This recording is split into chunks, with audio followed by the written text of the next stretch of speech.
अतिथि। रवींद्रनाथ टैगोर की कहानी। 1। कांठलिया के जमींदार मतिलाल बाबू नौका से सपरिवार अपने घर जा रहे थे। रास्ते में दोपहर के समय नदी के किनारे की एक मंडी के पास नौका बांधकर भोजन बनाने का आयोजन कर ही रहे थे कि इसी बीच एक ब्राह्मण बालक ने आकर पूछा, बाबू, तुम लोग कहाँ जा रहे हो? सवाल करने वाले की उम्र 15-16 से अधिक न होगी। मती बाबू ने उत्तर दिया, कांठालिया।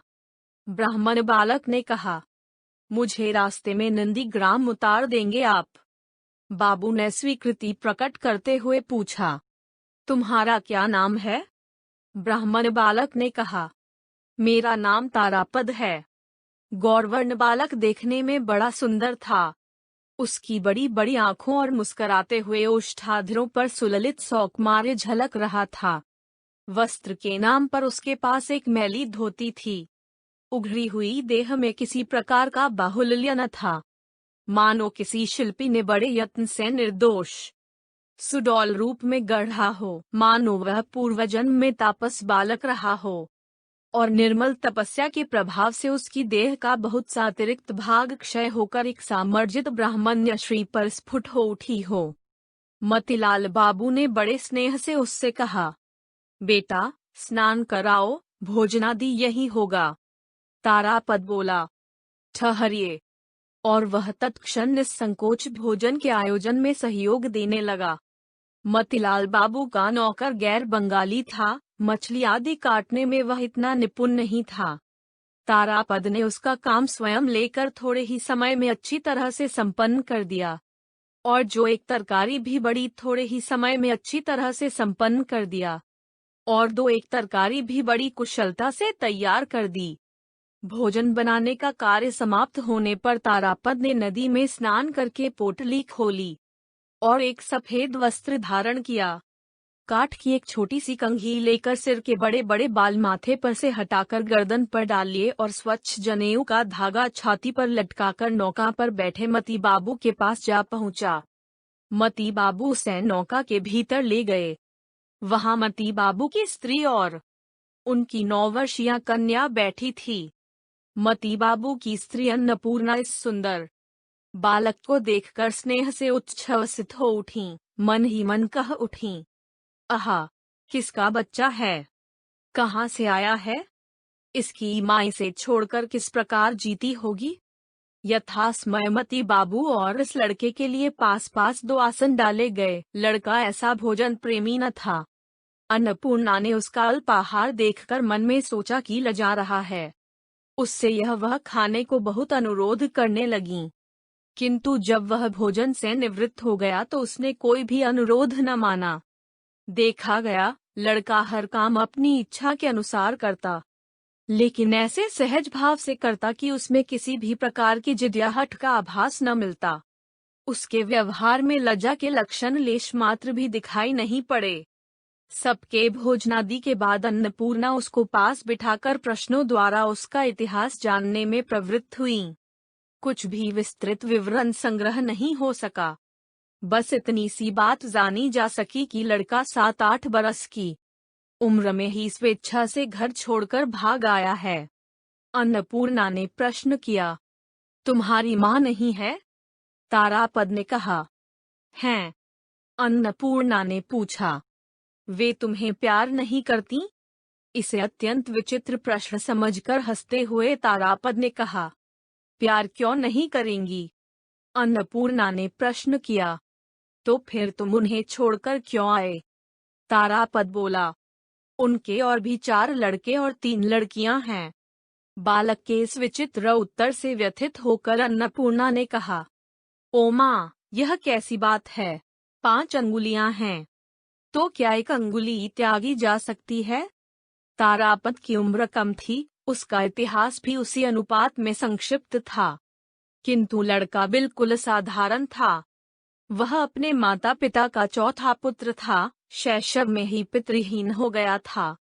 बहु संतान वाले घर में भी तारापद सबको अत्यंत प्यारा था। माँ, भाई बहन और मोहल्ले के सभी लोगों से वह अजस्त्र स्नेह लाभ करता।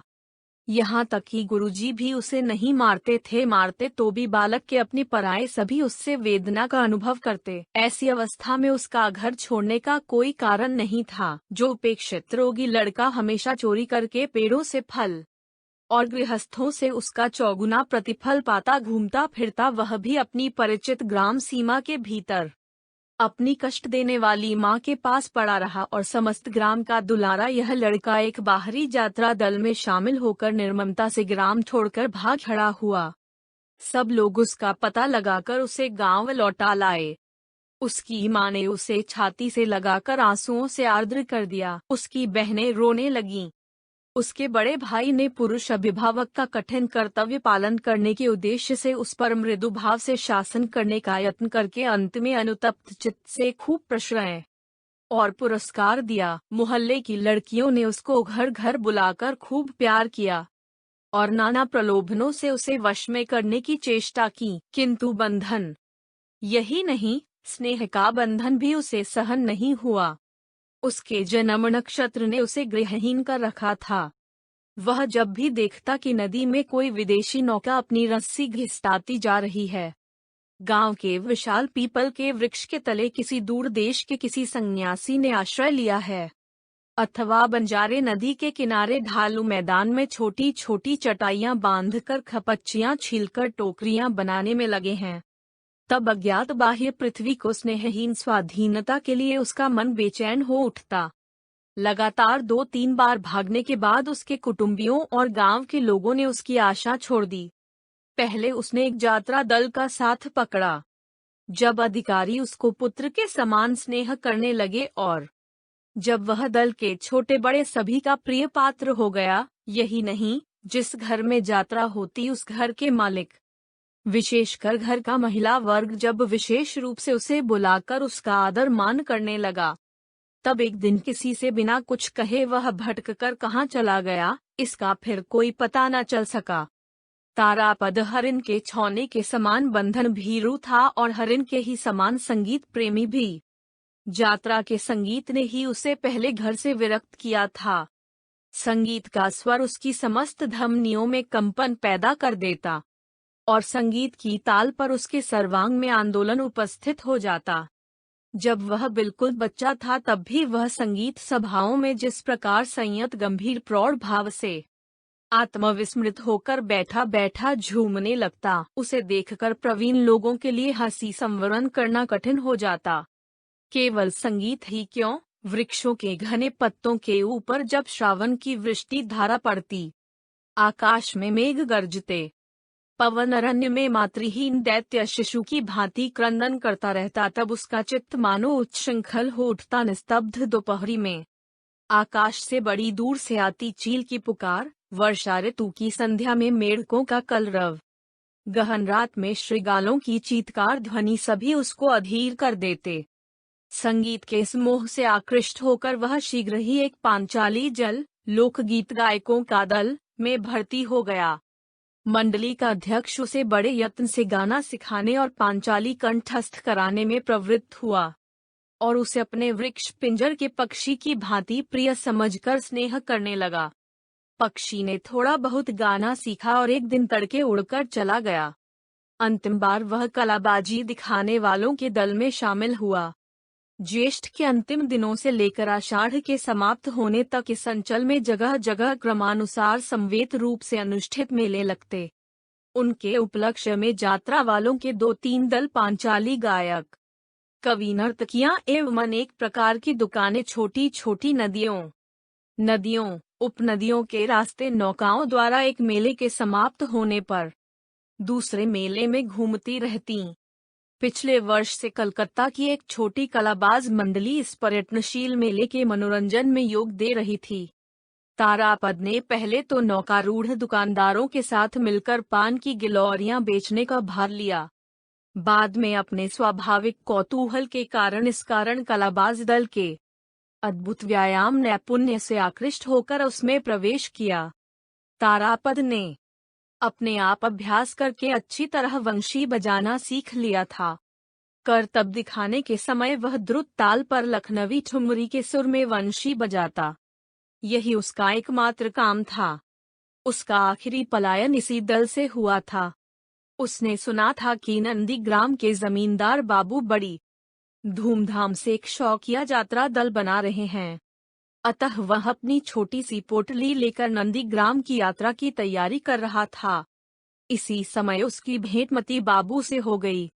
एक के बाद एक नाना दलों में शामिल होकर भी तारापद ने अपनी स्वाभाविक कल्पना प्रवण प्रकृति के कारण किसी भी दल की विशेषता प्राप्त नहीं की थी। वह अंतःकरण से बिल्कुल निर्लिप्त और मुक्त था।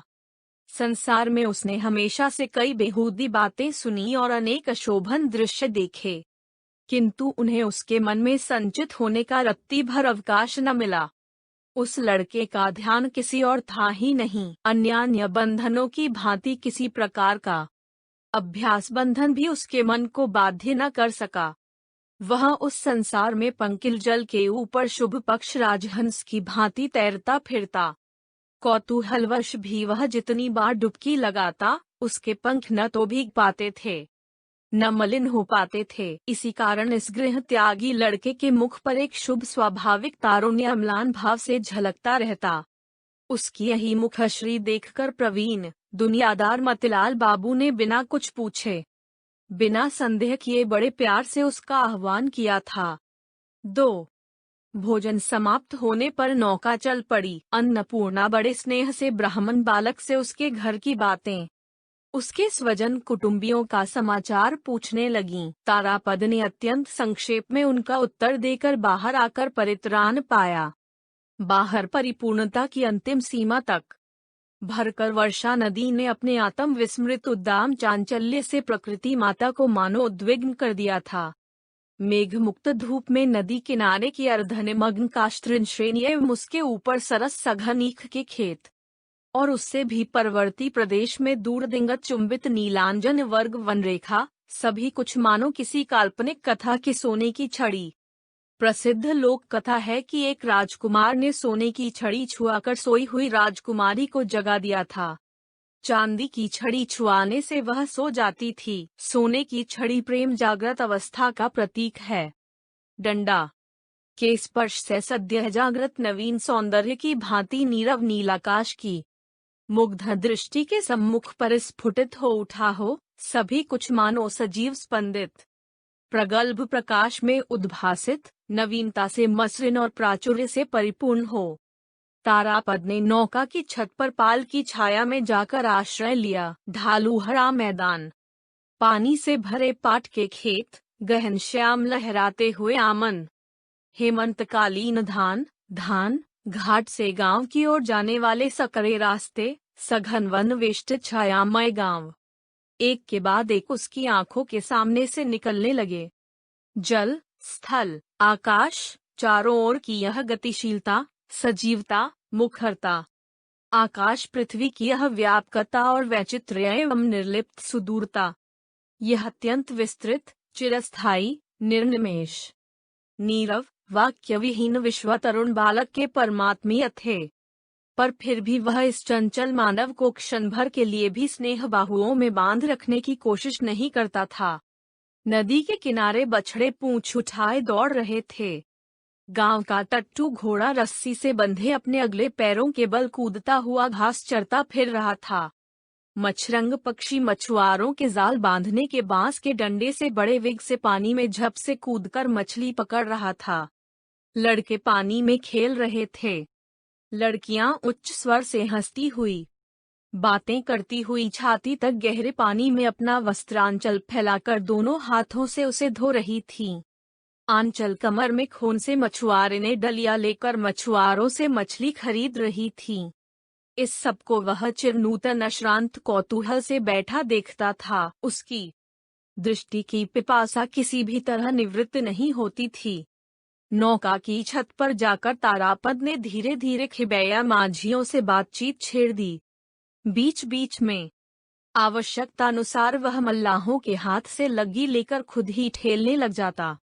मांझियों को जब तमाकू पीने की जरूरत पड़ती तब वह स्वयं जाकर हाल संभाल लेता। जब जिधर हाल मोड़ना आवश्यक होता वह दक्षता पूर्वक संपन्न कर देता।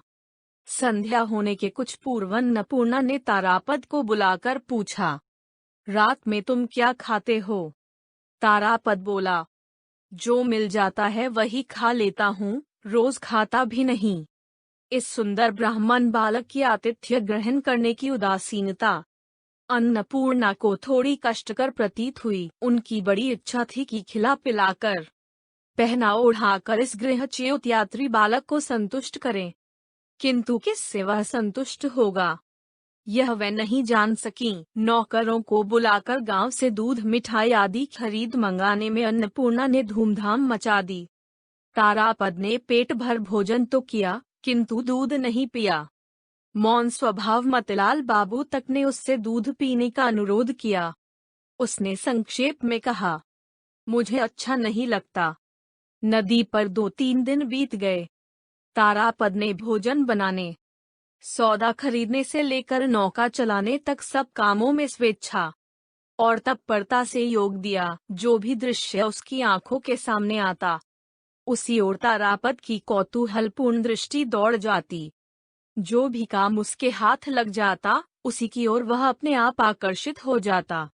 उसकी दृष्टि, उसके हाथ, उसका मन सर्वदा ही गतिशील बने रहते।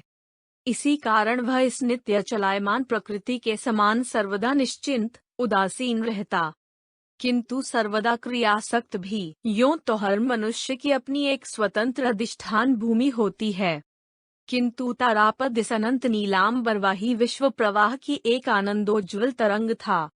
भूत भविष्यत के साथ उसका कोई संबंध न था। आगे बढ़ते जाना ही उसका एकमात्र काम था। इधर बहुत दिन तक नाना संप्रदायों के साथ योग देने के कारण अनेक प्रकार की मनोरंजनी विद्याओं पर उसका अधिकार हो गया था। किसी भी प्रकार की चिंता से आच्छन्न रहने के कारण उसके निर्मल स्मृति पट पर सारी बातें अद्भुत सहज ढंग से अंकित हो जाती। पांचाली कथकथा, एक कीर्तन गान, जात्राभिनय के लंबे अवतरण उसे कंठस्थ थे। मतिलाल बाबू अपनी नित्य प्रति की प्रथा के अनुसार एक दिन संध्या समय अपनी पत्नी और कन्या को रामायण पढ़कर सुना रहे थे। लवकुश की कथा की भूमिका चल रही थी। तभी तारापद अपना उत्साह संवरण न कर पाने के कारण नौका की छत से उतर आया और बोला, किताब रहने दें, मैं लवकुश का गीत सुनाता हूँ, आप सुनते चलिए। यह कहकर उसने लवकुश की पांचाली शुरू कर दी। बांसुरी के समान सुमिष्ट मुक्त स्वर पर आकर झुके पड़ रहे थे।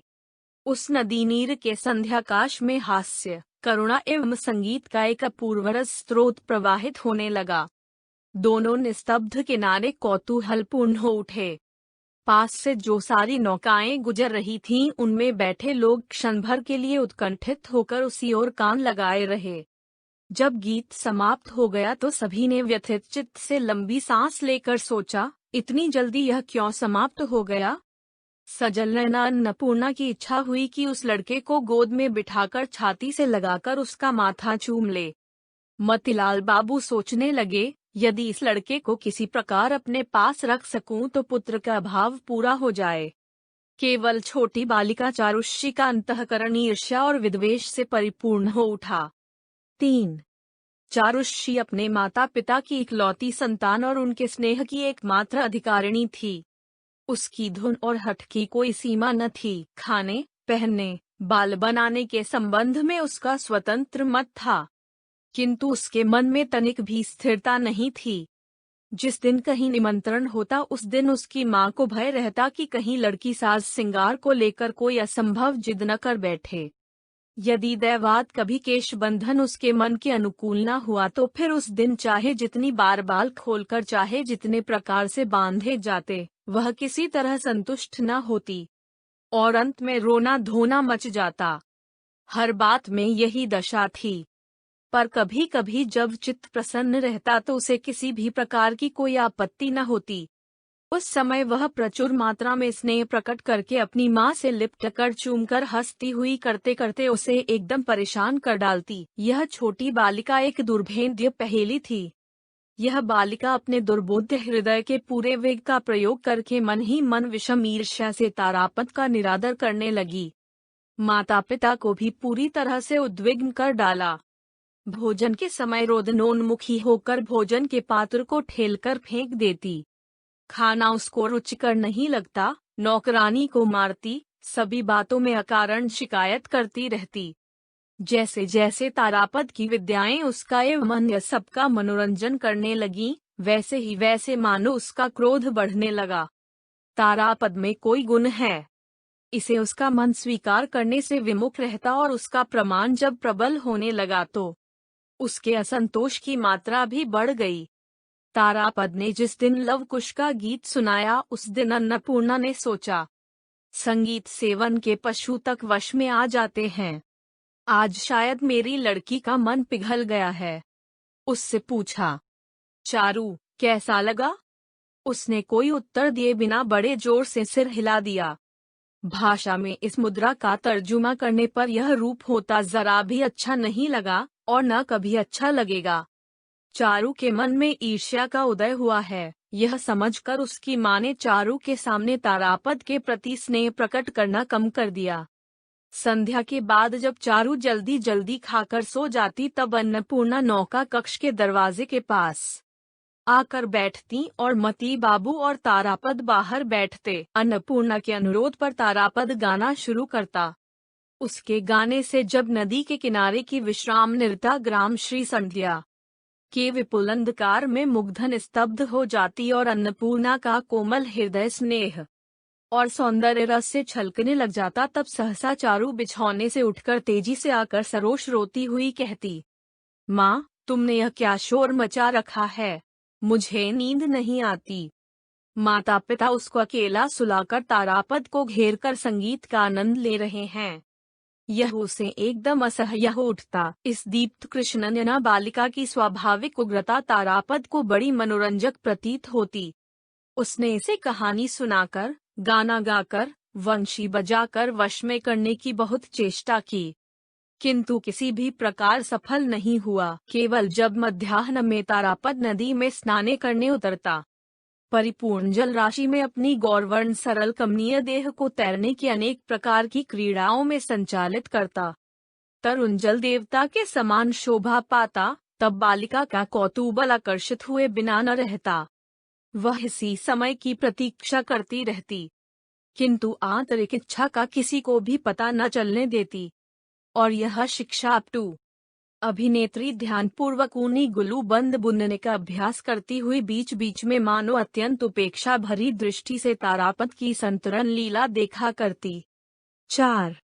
नंदीग्राम कब छूट गया, तारापद को पता न चला। विशाल नौका अत्यंत मृदु मंद गति से कभी पाल तानकर, कभी रस्सी खींचकर अनेक नदियों की शाखा प्रशाखाओं में होकर चलने लगी। नौकारोहियों के दिन भी इन सब नदी उपनदियों के समान शांति सौंदर्यपूर्ण वैचित्र्य के बीच सहज सौम्य गति से मृदुमिष्ट कल स्वर में प्रवाहित होने लगे। किसी को किसी प्रकार की जल्दी नहीं थी। दोपहर को स्नानाहार में बहुत समय व्यतीत होती, और इधर संध्या होते न होते बड़े दिखने वाले किसी गांव के किनारे घाट के समीप झिल्ली मंद्रित खद्योत्खचित वन के पास नौका बांध दी जाती। इस प्रकार 10 दिन में नौका कांठालिया पहुंची। जमींदार के आगमन से घर से पालकी और टट्टू घोड़ों का समागम हुआ, और हाथ में बांस की लाठी धारण किए सिपाही चौकीदारों के दल ने बार बार बंदूक की खाली आवाज से गांव के उत्कंठित काक समाज को यत्परो नास्ती मुखर कर दिया। इस सारे समारोह में समय लगा। इस बीच में तारापद ने तेजी से नौका से उतरकर एक बार सारे गांव का चक्कर लगा डाला। किसी को दादा, किसी को काका, किसी को दीदी, किसी को मौसी कहकर 2-3 घंटे में सारे गांव के साथ सौहार्द बंधन स्थापित कर लिया। कहीं भी उसके लिए स्वभावतः कोई बंधन नहीं था। इससे तारापद ने देखते देखते थोड़े दिनों में ही गांव के समस्त हृदयों पर अधिकार कर लिया। इतनी आसानी से हृदय हरण करने का कारण यह था कि तारापद हरेक के साथ उसका अपना बनकर स्वाभाविक रूप से योग दे सकता था। वह किसी भी प्रकार के विशेष संस्कारों के द्वारा बंधा हुआ नहीं था। अतएव सभी अवस्थाओं में और सभी कामों में उसमें एक प्रकार की सहज प्रवीणता थी। बालकों के लिए वह बिल्कुल स्वाभाविक बालक था और उनसे श्रेष्ठ और स्वतंत्र। वृद्धों के लिए वह बालक न रहता, किंतु पुरखा भी नहीं। चरवाहों के साथ चरवाहा था, फिर भी ब्राह्मण।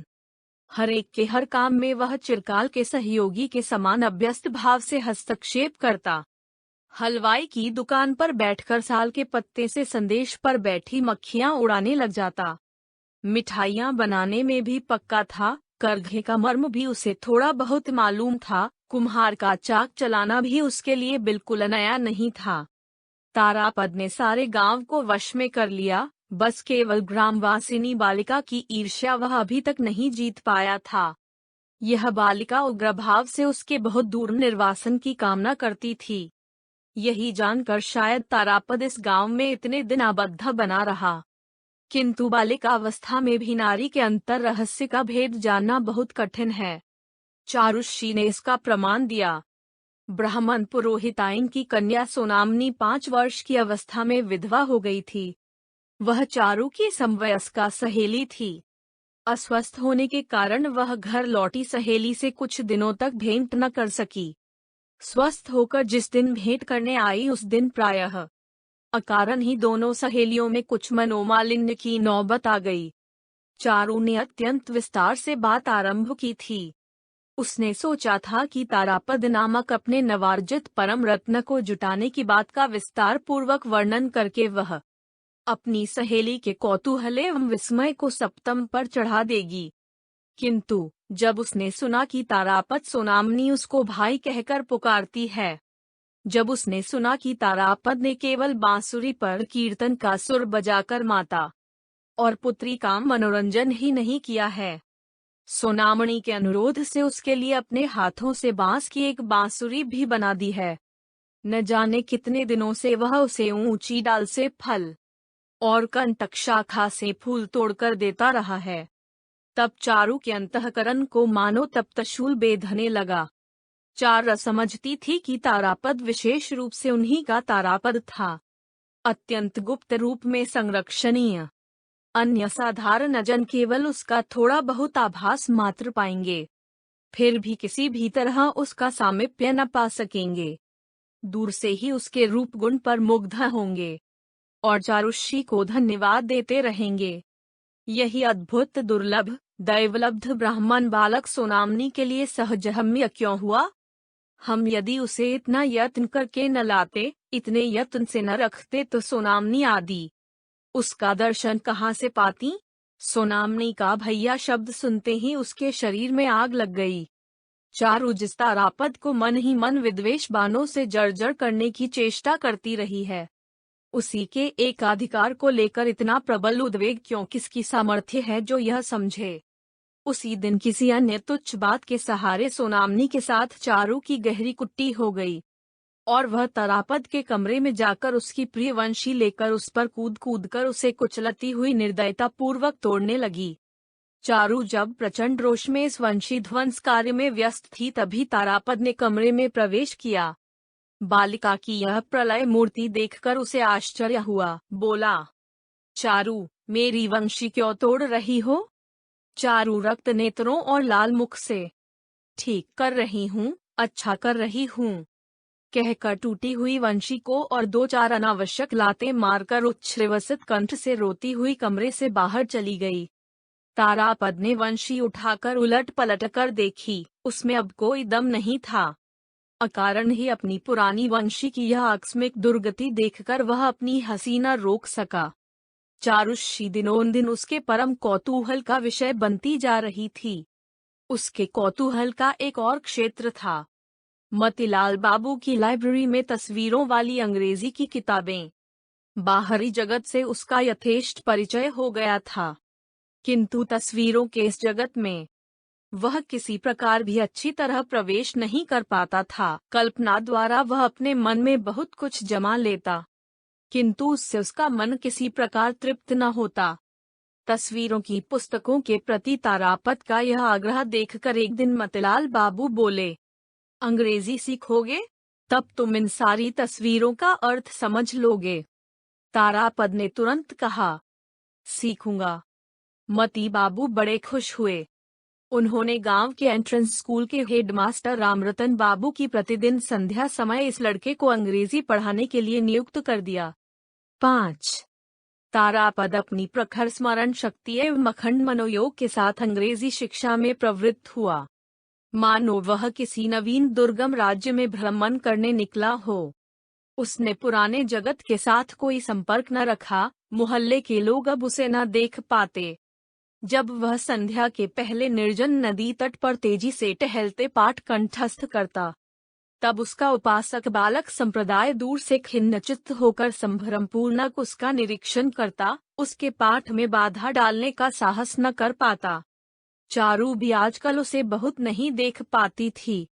पहले तारापद अंतःपुर में जाकर अन्नपूर्णा की स्नेह दृष्टि के सामने बैठकर भोजन करता था, किंतु इसके कारण कभी कभी देर हो जाती थी। इसीलिए उसने मती बाबू से अनुरोध करके अपने भोजन की व्यवस्था बाहर ही करा ली थी। अन्नपूर्णा ने व्यथित होकर इस पर आपत्ति प्रकट की थी, किंतु अध्ययन के प्रति बालक का उत्साह देखकर अत्यंत संतुष्ट होकर उन्होंने इस नई व्यवस्था का अनुमोदन कर दिया। तभी सहसा चारू भी जिद कर बैठी, मैं भी अंग्रेजी सीखूंगी। उसके माता पिता ने अपनी कन्या के इस प्रस्ताव को पहले तो परिहास का विषय समझकर स्नेह मिश्रित हंसी उड़ाई, किंतु कन्या ने इस प्रस्ताव के परिहास्य अंश को प्रचुर अश्रु जलधारा से तुरंत पूर्ण रूप से धो डाला। अंत में इन स्नेह दुर्बल निरुपाय अभिभावकों ने बालिका के प्रस्ताव को गंभीरता से स्वीकार कर लिया। तारापद के साथ साथ चारू भी मास्टर से पढ़ने लग गई, किंतु पढ़ना लिखना इस अस्थिरचित्त बालिका के स्वभाव के विपरीत था। वह स्वयं तो कुछ न सीख पाई, बस तारापद की पढ़ाई में विघ्न डालने लगी। वह पिछड़ जाती, पाठ कंठस्थ न करती, किंतु फिर भी वह किसी प्रकार तारापद से पीछे रहना न चाहती। तारापद के उससे आगे निकलकर नया पाठ लेने पर वह बहुत रुष्ट होती, यहाँ तक कि रोने धोने से भी बाज न आती थी। तारापद के पुरानी पुस्तक समाप्त कर नई पुस्तक खरीदने पर उसके लिए भी नई पुस्तक खरीदनी पड़ती। तारापद छुट्टी के समय स्वयं कमरे में बैठकर लिखता और पाठ कंठस्थ करता, यह उस ईर्ष्यापरायण बालिका से सहन न होता। वह छिपकर उसके लिखने की कॉपी में स्याही उड़ेल देती, कलम चुरा कर रख देती, यहाँ तक कि किताब में जिसका अभ्यास करना होता उस अंश को फाड़ आती। तारापद बालिका की यह सारी धृष्टता आमोदपूर्वक सहता, असह्य होने पर मारता, किंतु किसी प्रकार भी उसका नियंत्रण नहीं कर सका। दैवात एक उपाय निकल आया। एक दिन बहुत खींचकर निरुपाय तारापद स्याही से रंगी अपनी लिखने की कॉपी फाड़ फेंक कर गंभीर खिन्न मुद्रा में बैठा था। दरवाजे के समीप खड़ी चारू ने सोचा, आज मार पड़ेगी, किंतु उसकी प्रत्याशा पूर्ण नहीं हुई। तारापद बिना कुछ कहे चुपचाप बैठा रहा। बालिका कमरे के भीतर बाहर चक्कर काटने लगी। बारंबार उसके इतने समीप से निकलती कि तारापद चाहता तो अनायास ही उसकी पीठ पर थप्पड़ जमा सकता था, किंतु वह वैसा न करके गंभीर ही बना रहा। बालिका बड़ी मुश्किल में पड़ गई। किस प्रकार क्षमा प्रार्थना करनी होती है, उस विद्या का उसने कभी अभ्यास न किया था। अतएव उसका अनुतप्त क्षुद्र हृदय अपने सहपाठी से क्षमा याचना करने के लिए अत्यंत कातर हो उठा। अंत में कोई उपाय न देखकर फटी हुई लेख पुस्तिका का टुकड़ा लेकर तारापद के पास बैठकर खूब बड़े बड़े अक्षरों में लिखा, मैं फिर कभी किताब पर स्याही नहीं फैलाऊंगी। लिखना समाप्त करके वह उस लेख की ओर तारापद का ध्यान आकर्षित करने के लिए अनेक प्रकार की चंचलता प्रदर्शित करने लगी। यह देखकर तारापद हंसी न रोक सका। वह हंस पड़ा। इस पर बालिका लज्जा और क्रोध से अधीर होकर कमरे में भाग गई। जिस कागज के टुकड़े पर उसने अपने हाथ से दीनता प्रकट की थी, उसको अनंतकाल के लिए अनंत जगत से बिल्कुल लोप कर पाती तो उसके हृदय का गहरा क्षोभ मिट सकता। उधर संकुचित चित्त सोनामनी 1-2 दिन अध्ययनशाला के बाहर घूम फिर कर झांक कर चली गई। सहेली चारू शशि के साथ सब बातों में उसका विशेष बंधुत्व था, किंतु तारापद के संबंध में वह चारू को अत्यंत भय और संदेह से देखती। चारू जिस समय अंतःपुर में होती, उसी समय का पता लगाकर सोनामनी संकोच करती हुई तारापद के द्वार के पास आ खड़ी होती। तारापद किताब से मुंह उठाकर सस्नेह कहता, क्यों सोना, क्या समाचार है? मौसी कैसी है? सोनामनी कहती, बहुत दिन से आए नहीं, माँ ने तुमको एक बार चलने के लिए कहा है। कमर में दर्द होने के कारण वे तुम्हें देखने नहीं आ सकती। इसी बीच शायद सहसा चारू आ उपस्थित होती। सोनामनी घबरा जाती। वह मानो छिपकर अपनी सहेली की संपत्ति चुराने आई हो। चारू आवाज को सप्तम पर चढ़ाकर, भौन चढ़ाकर, मुंह बनाकर कहती, ये सोना, तू पढ़ने के समय हल्ला मचाने आती है, मैं अभी जाकर पिताजी से कह दूंगी। मानो वह स्वयं तारापद की एक प्रवीण अभिभाविका हो, उसके पढ़ने लिखने में लेश मात्र भी बाधा न पड़े, और मानो दिन रात बस इसी पर उसकी दृष्टि रहती हो। किंतु वह स्वयं किस अभिप्राय से असमय ही तारापद के पढ़ने के कमरे में आकर उपस्थित हुई थी, यह अंतर्यामी से छिपा नहीं था और तारापद भी उसे अच्छी तरह जानता था। किंतु बेचारी सोनामनी डरकर उसी क्षण हजारों झूठी कैफियतें देती। अंत में जब चारू घृणापूर्वक उसको मिथ्यावादिनी कहकर संबोधित करती तो वह लज्जित शंकित पराजित होकर व्यथित चित्त से लौट जाती। दयार्द्र तारापद उसको बुलाकर कहता, सोना, आज संध्या समय मैं तेरे घर आऊंगा। अच्छा। चार असरपिनी के समान फुफकारती हुई उठकर कहती, हाँ, जाओगे। तुम्हें पाठ तैयार नहीं करना है, मैं मास्टर साहब से कह दूंगी।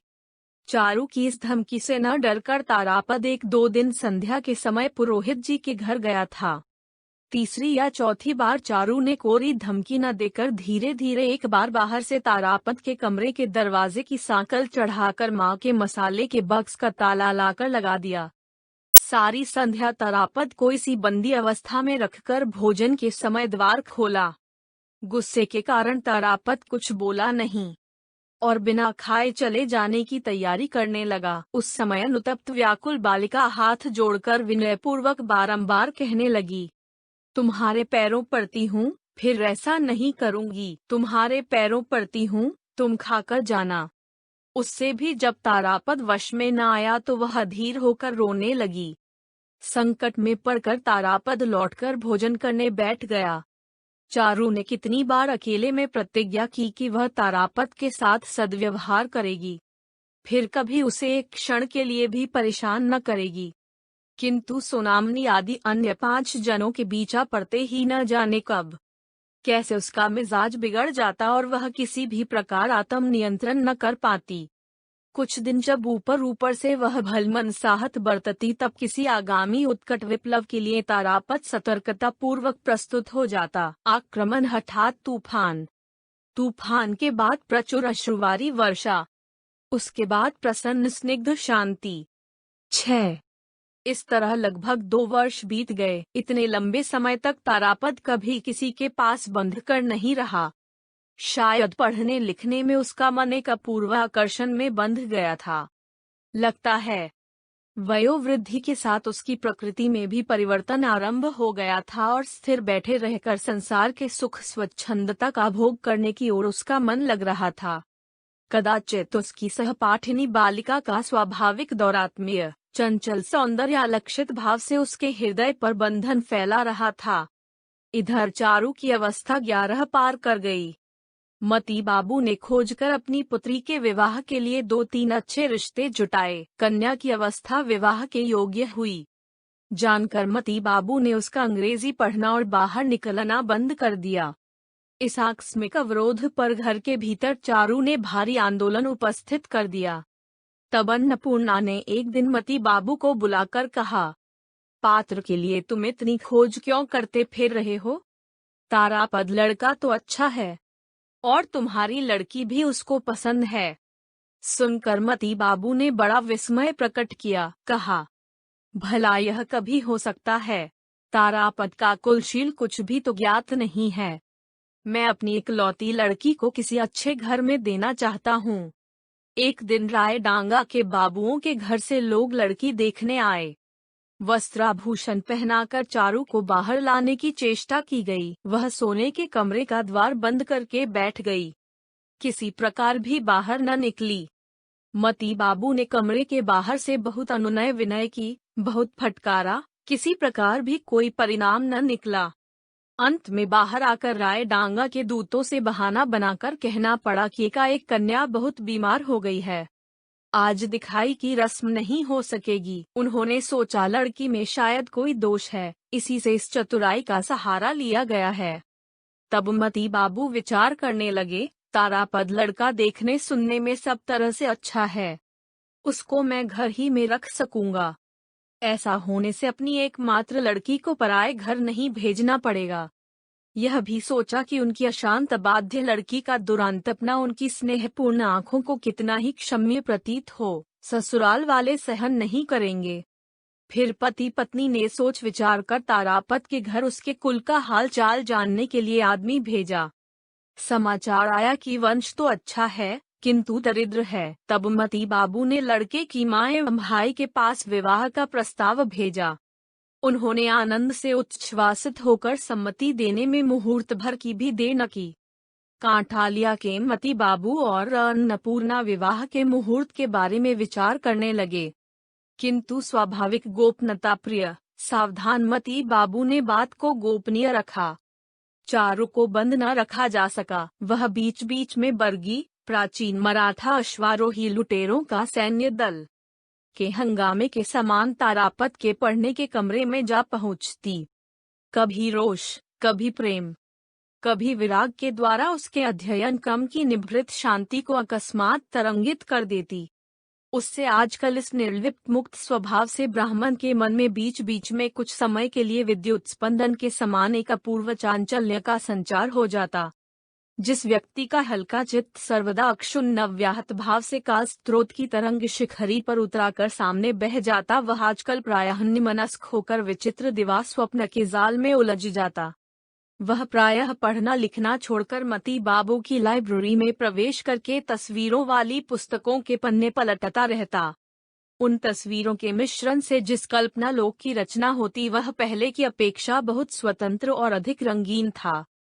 चारू का विचित्र आचरण देखकर वह पहले के समान परिहास न कर पाता।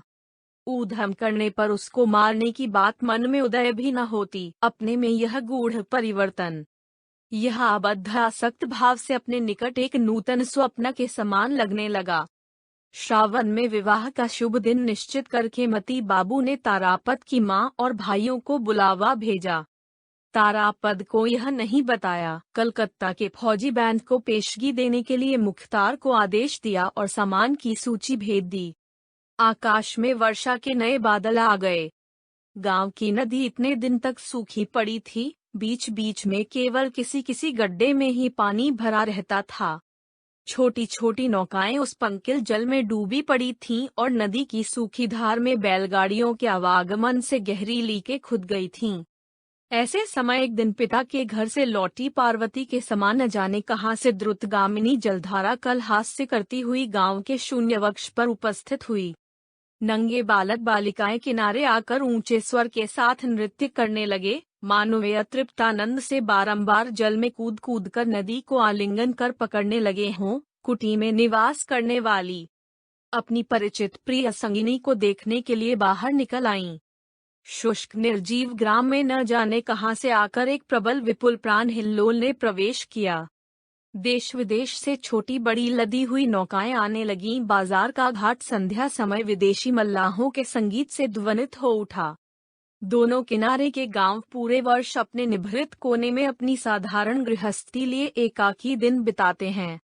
वर्षा के समय बाहरी विशाल पृथ्वी विचित्र पन्योपहार लेकर गैरिक वर्ण जलस्थ में बैठकर इन ग्राम कन्याओं की खोज खबर लेने आती है। इस समय जगत के साथ आत्मीयता के गर्व से कुछ दिन के लिए उनकी लघुता नष्ट हो जाती है। सब सचल सजग और सजीव हो उठते हैं एवं मौन निस्तब्ध प्रदेश में सुदूर राज्य की कलाला पध्वनि आकर चारों दिशाओं को आंदोलित कर देती है। इसी समय कुडूलकाटा में नाग बाबुओं के इलाके में विख्यात रथ यात्रा का मेला लगा। ज्योत्सना संध्या में तारापद ने घाट पर जाकर देखा, कोई नौका चरखी लिए, कोई यात्रा करने वालों की मंडली लिए, कोई बिक्री का सामान लिए प्रबल नवीन स्रोत की धारा में तेजी से मेले की ओर चली जा रही है। यात्रा का दल सारंगी के साथ गीत गा रहा है और सम पर हा हा हा शब्द की ध्वनि हो उठती है। पश्चिमी प्रदेश की नौका के मल्लाह केवल मृदंग और करताल लिए उन्मत्त उत्साह से बिना संगीत के खचमच शब्द से आकाश को विदीर्ण कर रहे हैं। उद्दीपनों की सीमा नहीं थी। देखते देखते पूर्व क्षितिज से सघन मेघराशि ने प्रकांड काला पाल तानकर आकाश के बीच में खड़ा कर दिया। चांद ढक गया। पूर्व की वायु वेग से बहने लगी, मेघ के पीछे मेघ दौड़ चले। नदी में जल कलकल हास्य से बढ़कर उमड़ने लगा। नदी तीरवर्ती आंदोलित वन श्रेणी में अंधकार पुंजीभूत हो उठा। मेढा को नेटराना शुरू कर दिया। झिल्ली की ध्वनि जैसे करांत लेकर अंधकार को चीरने लगी। सामने आज मानो समस्त जगत की रथ यात्रा हो, चक्र घूम रहा है। ध्वजा फहरा रही है, पृथ्वी कांप रही है, मेघ उड़ रहे हैं, वायु दौड़ रहा है। नदी बह रही है, नौका चल रही है। गान स्वर गूंज रहे हैं। देखते देखते गुरु गंभीर ध्वनि में मेघ गर्जने लगा। विद्युत आकाश को चीर चीर कर चकाचौंध उत्पन्न करने लगी। सुदूर अंधकार में से मूसलाधार वर्षा की गंध आने लगी। केवल नदी के किनारे पर एक और कांठालिया ग्राम अपनी कुटी के द्वार बंद करके दिया बुझाकर चुपचाप सोने लगा। दूसरे दिन तारापत की माता और भाई आकर कांठालिया में उतरे। उसी दिन कलकत्ता से विविध सामग्री से भरी 3 बड़ी नौकाएं कांठालिया के जमींदार की कचहरी के घाट पर आकर लगी एवं उसी दिन बहुत सवेरे सोनामनी कागज में थोड़ा अमावट एवं पत्ते के दोने में कुछ अचार लेकर डरती डरती तारापत के पढ़ने के कमरे के द्वार पर चुपचाप आ खड़ी हुई। किंतु उस दिन तारापत नहीं दिखाई दिया। स्नेह प्रेम बंधुत्व के षड्यंत्र बंधन उसको चारों ओर से पूरी तरह से घेरें। इसके पहले ही वह ब्राह्मण बालक समस्त ग्राम का हृदय चुराकर एकाएक वर्षा की मेघांधकारण पूर्ण रात्रि में आसक्ति विहीन उदासीन जननी विश्व पृथ्वी के पास चला गया। कहानी का अंत। धन्यवाद।